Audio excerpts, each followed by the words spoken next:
For around 4 decades already, the letters R and T have been synonymous with comfortable travel and touring at the highest level. Now the BMW R1250RT behind me here combines comfortable touring with sporty dynamics and sophisticated technology. Now join me in finding out what makes a difference between a really good touring bike and a spectacular tourer.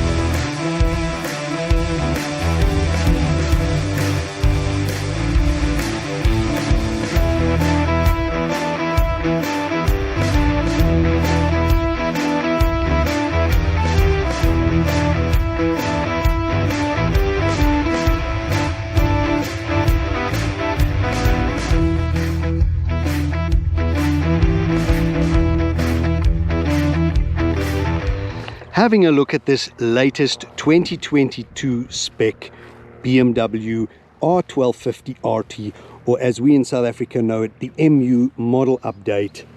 It is powerful, has dynamic lines, sporty styling, fantastic colors, and the graphics, the sporty graphics of the RT and the Sport on the rear pannier. Really fantastic looking bike.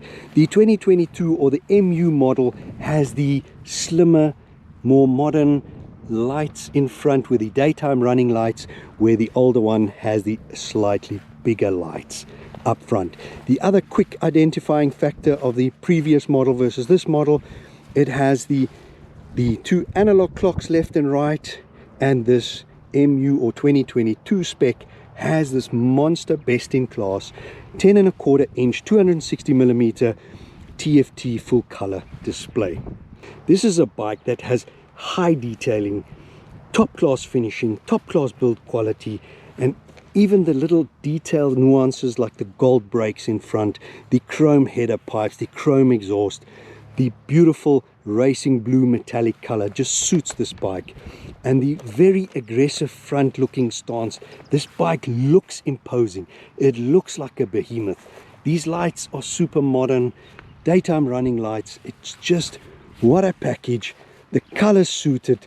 It looks so big, yet when you come to the back over here, you can see how narrow this bike's waist is over here, and that just makes it so much more comfortable for you as a rider if you don't have to part your legs so far. If you look at your wind protection right through here, this is fantastic. Let's start with a motor. This is the traditional BMW Boxer motor, and this is the big 1254cc air-cooled Boxer 4-stroke double overhead cam, by now iconic shift cam motor, and that is that dual cam where it's docile at lower RPMs. At higher RPMs, when you open it up, the second cam kicks in and it just makes it wild and exciting. Fantastic motor, and being a Boxer, it has the higher torque. This motor produces 136 horsepower at 7,750 RPM, 143 Newton meters at 6,250 RPM, and you will appreciate the higher the torque, the less the gear shift, and that's perfect for touring. The bike has a 25-litre petrol tank with a fuel consumption of about 4.7 litres in eco mode, maybe 5 litres normally, and that'll give you a 500-kilometer range roughly, which is really nice. You don't have to stop all the time and search for fuel. The dry weight on this bike is 226 kilogram, which I would consider quite light for something that looks this massive. It's like a behemoth from the front. It's proper. And 226 kilo dry weight, you can obviously stack it with 70-litre load capacity. You can really fill it up and go 2 up. Another thing, this seat height is a low 805mm. For the lankier 6-foot riders, you can up it to 826 mils, and that is really great because you feel in charge. The bike is low, the bike is slim around the rider's seat. Your Boxer motor center of gravity is low. You feel like you're in control, and the bike is not top heavy. Tires front and back, they cast aluminium wheels, 17-inch, shod with a 120 and a 180. You can upgrade it to the 719 option wheels. It is a 6-speed final drive shaft drive, and the top speed would be round about the 200 kilometers an hour. If we go around the side and have a look at the electronic package on this bike. Now, 260 millimeters full color TFT that you can have a split screen on, which is great for overviewing several functions simultaneously. It has extra sharpness, robust tempered glass, non-reflective glass, and anti-fingerprint glass. Now, if you look, there's still a screen protector on here. This is a demo bike. We're not going to make it look used, but really fantastic, best-in-class BMW done it again. And all the controls, very familiar BMW, your cruise control, your toggle wheel for everything over here. Top class finishes, top class build, and here are your favorite 4 buttons. More about that later. Some of the standard electronics and features on this bike would be your ABS Pro dual channel with lean angle, daytime riding lights, LED lighting all round. You have your hill start control on your brakes. You have riding modes, rain, road, eco mode. You have traction control. You have your active cruise control as standard, not your adaptive. You have your navigation you can integrate with your phone, your adjustable windshield up front, the standard one being the slightly shorter, sportier one on the sport model, and approximately 70 liters of loading capacity. If you look over here, that is a full-size helmet, gloves, and everything in without a challenge, closing it, and another on the other side. So approximately 70 liters of loading capacity. Some of the options that you can spec on this bike would be adaptive headlights, seat heating, tire pressure monitoring system, Pro Rider mode, option 719 billet pack, as well as the 719 wheels as mentioned before, adaptive cruise control. And the adaptive cruise control, what that does, it's different to the active. The adaptive has the radar in front. This bike has been spec'd with it, which means when you set your cruise control and you have a distance to the vehicle up ahead, it slows you down should you be closing up onto it, and then speeds you up when that disappears. You can spec an audio system, charging compartment with USB, electronic suspension adjustment with load compensation, keyless ride, central locking, sport silencers, your 4 favorite buttons as mentioned, and a quick shifter are all options you can spec your bike with.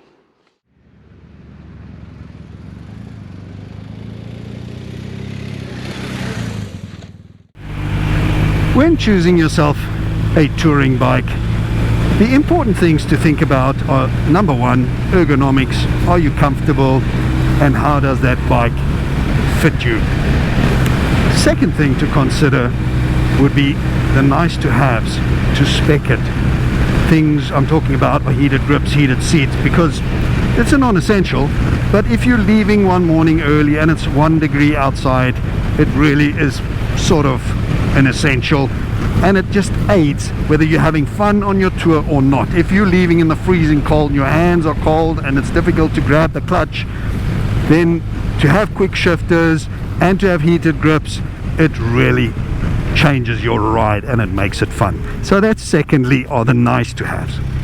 Thirdly, you would look at the technical innovation that really keep you safe and give you that next level touring experience. And I'm talking about things like suspension that electronically compensates for your weight, or upgrading this active cruise control to adaptive cruise control, meaning the radar in front senses obstacles or vehicles ahead of you, so when you set your cruise control you also tell it your following distance, and then it's got your cruise set in at your chosen speed. However, if there's a vehicle in front of you, it slows you down. When that vehicle disappears and the road opens up, it brings you back up to your desired speed. So when you've been in the saddle for a couple of hours and you're getting a little bit fatigued, your reaction time is slowing down, that really changes things for you and keeps you safe when touring, and it makes it even better. So the three things is ergonomics and comfort. The next one would be your creature comforts, and the third one would be your technical innovations. That's what determines whether you have an average touring bike, fantastic, or a superb, just exquisite piece. Now with this bike, it is really nicely spec'd, let me tell you. So firstly, sitting in the bike, low center of gravity with a boxer motor lying flat down at the bottom. It feels light the minute you swing your leg over it, really light. Seat height of just over 800 mil. It's really low. You feel in control of it. Both feet are flat on the ground, knees are slightly bent. Now if I look down like this, you can see it has a narrow waist. You might walk up to it and think this is a behemoth, or you look from here, look at the width of this bike. However, going right back down here where the saddle is, rider seat, this bike has a narrow waist, really narrow, so you're not spread eagled, you're sitting nice and tight. This motor and the fairing keeps the wind away from you. The windscreen has been changed, as mentioned before, an option to the touring screen, the sports screen, this being the sport tourer being a little bit lower. I am completely protected. It helps the wind noise in the helmet, it stops my helmet buffeting around, and on a crispy day today, like today, it's really, I don't feel this chilly wind and I can cruise around. So ergonomically, I'm totally happy on this bike. The seat is well cushioned, it's nice and soft, not too soft like an old worn out seat, combined with a good suspension. I am comfortable. It's not a hard bench type seat, it's well cushioned. Next, I must say I love torquey motors, because higher torque means less gear changes. Now with a boxer motor, as you know, with the twins, they have higher torque. This has a really nice torquey motor. By now, a couple of years in, I think it's 4 years in, the iconic shift cam motor, meaning at low RPMs, from about 2000 RPMs, you can just roll on, it doesn't splutter, it pulls you out on the torque curve. And as you're opening it up and that second cam kicks in, this motor comes alive and it's a little bit wilder, and instantaneously you get that smile on your face. So in the twisties, if you want to really wake up a little bit, or you're bored from the highways, you just rev this motor a little bit, wind it up a little bit, and with this iconic shift cam motor you have a whole lot of fun. Thank you. As you can see, this imposing sight, cars just move over. So next, ergonomics, comfort, really good package, good chassis, good motor to base this on. The next thing would be the nice to haves, and this bike has been spec'd. As mentioned, I have the heated grips, I have the multiple staged heated seats. So this morning it was 1 degree positive, and you really want to use those creature comforts. If you don't have them, it's not the end of the world, you just have to dress up, but it can really make a difference if you're touring and you're 5-6 days in the saddle and you can leave in the morning. You don't have to worry about the weather. With all of this fairing and this high screen, even if it should come down in a rain shower or drizzle, I will stay dry, I will stay warm with heated grips and heated seat. So really fantastic. If I look down just out the corner of my eye, the rear view mirror position is just fantastic, and the mirror actually rotates inside the housing, it's not the whole housing, so it's part of the fairing. It's just so well laid out, and such nice little creature comforts here. It makes this riding experience fantastic. Now there's so much more going on here. Thirdly, what I said is a technical innovation that make your riding experience just step it up. And if you've been in the saddle for 3, 4, even 5 hours, you will appreciate that your concentration is a little bit less. You're not completely there. Your reaction time is slower. Now if you set cruise control and you sort of daydreaming away, you might actually cruise up to a car. Now, standard, they have active cruise control.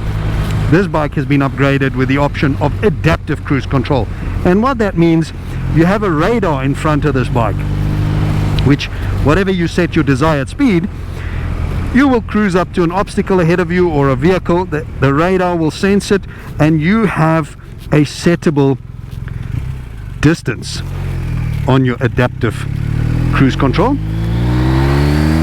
Look at this motor. Oh, the shift cam definitely hops. But as I was mentioning, your adaptive cruise control, you set it at your desired speed, you're cruising up to the car behind you, and the radar will sense that and slow you down accordingly, keeping a safe following distance for you as preset by yourself. Now, when that car moves away and the road opens up, you will gently accelerate back to your desired speed. Now, if you've been in the saddle for 5 hours, again, it's not a must, but it's a nice to have, and it makes that whole experience of feeling safe, feeling in control, touring endlessly, just makes the whole experience fantastic.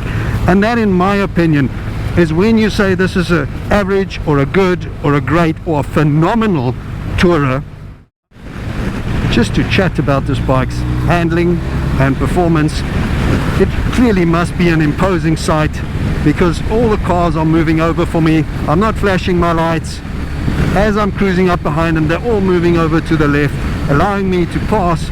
So, imposing sight, stunning from the front. Look at this, I haven't flashed, and everyone is just moving over. Fantastic, which tells you this thing looks proper in your rearview mirror when you're driving in the car.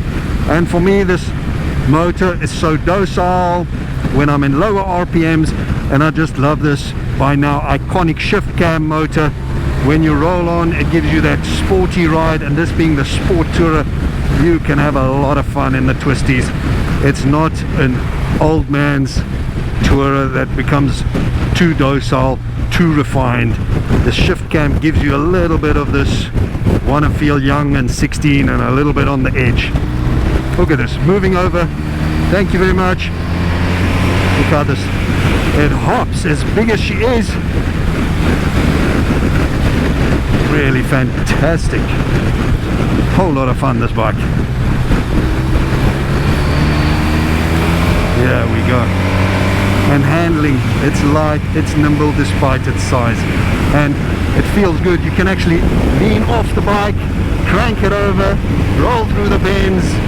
Great high end, good speed, hang off the bike as if you're on a truck, just having a whole lot of fun, cranking it through the bends.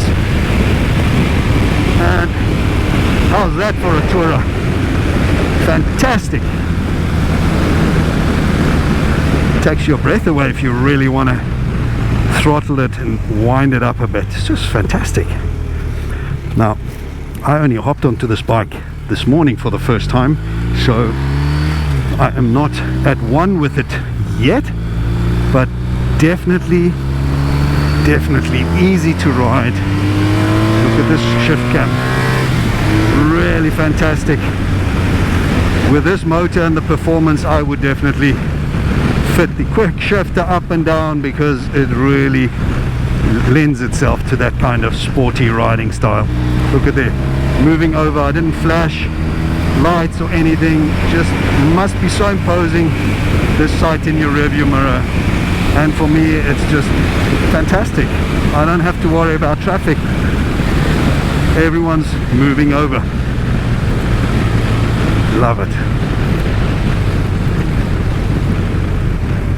Here's a speed bump, and suspension is brilliant.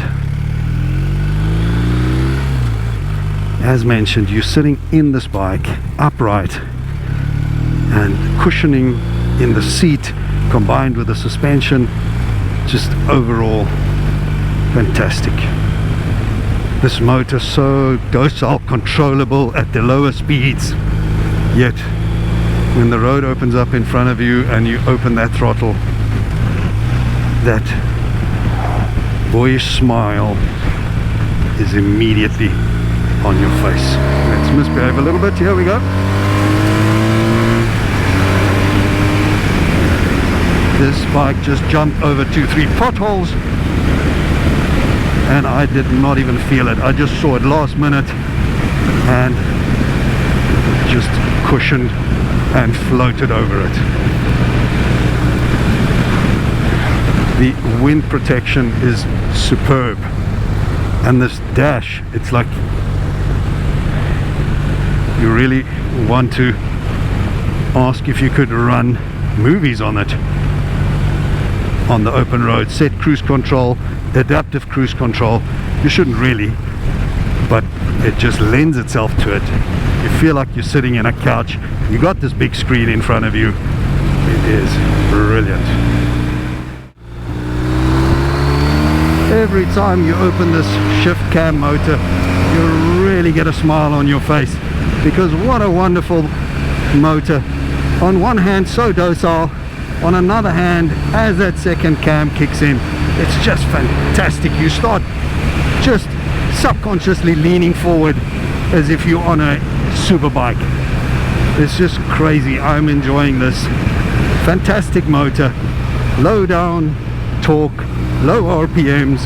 You don't have to shift gears if you want to just hang around and tour and chill. But if you want a little bit of sportiness through the twisties, you want to lean forward, you want to open the throttle, this really excites. And the horn, you sound like a truck coming along, if you heard that. And you can crank off, lean over, and this bike just pedals. Fantastic.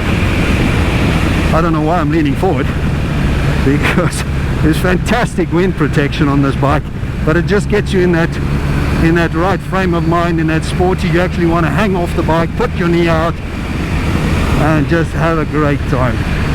This bike handles, it is nimble.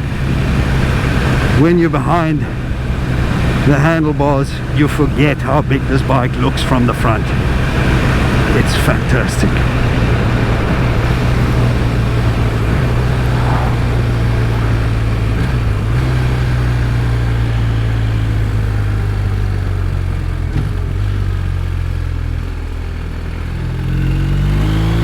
Crank up, yeah.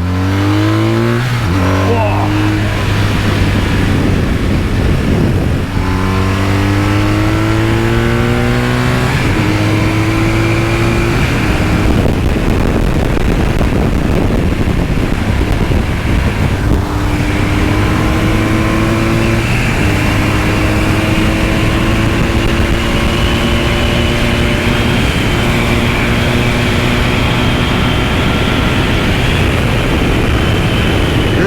Is no slouch. The specs say 200 is top speed. That's maybe fully laden with another 200 kilogram, 2 riders and bags, but I ran way past 200 in a hurry without any effort. What a special motor. I love this motor. And again here, I can sit completely upright at totally illegal speeds, and you don't see my head buffeting around. The wind noise is lower than I'm used to. It's just, where do I fault this bike? I think the only trivia where I could fault this bike would be that if you're not used to the boxer motor and you're stopping at a traffic light or a stop street and you swing your leg out to put it on the ground, you might with your shin connect one of the two heads, left or right. But even the side stand is easy to find. Whether the sun is behind you or in front of you, this dash is so easy to see, and I've still got the protective layer in front. The rear view mirrors are so solid and stable. They're built into the fairing. They fixed, the housing's fixed, so the mirror actually turns or rotates in the housing. And handling wise, this bike is so sure-footed. There is no wobbling around, no second guessing. When you throw it into the bend, you just know it's planted. I hope you guys enjoyed this ride, test and review of this BMW R1250RT with us. What a special and spectacular sport tourer in my opinion.